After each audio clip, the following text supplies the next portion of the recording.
tere! Teeme täna koos ühe kiire ja värske salati. Kuna külmkapis oli paar asja puudu, hüppasin poodi, haarasin kaasa Rohefarmi salatisegud. Need on eestimaised, vitamiinirikkad ja alati hästi mõnusalt värsked. Koos avokaado, kikerherneste, tuunikala ja natukese meega saab neist imehea ja toitva salati, mis valmib ainult mõne minutiga.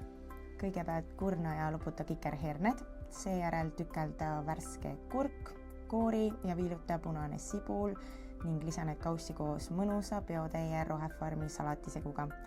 Siis on kastmeaeg, sega kokku lusika täis mett, veidi terasinäppit, sidrunimahla ja õli. Mina kasutasin siin ka päikesekuivatud tomatitest alles jäänud õli. Sega ja maitsesta soolapipraga, kuni saad siidise, kergelt magusa ja hapuka kastme.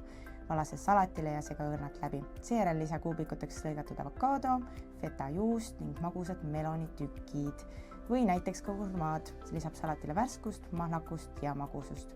Viimasena lisa salatile tuunikala, sega läbi ja naudi kohe, aga see salat maitseb suurepäraselt ka ainult kikerhernestega. Head katsetamist!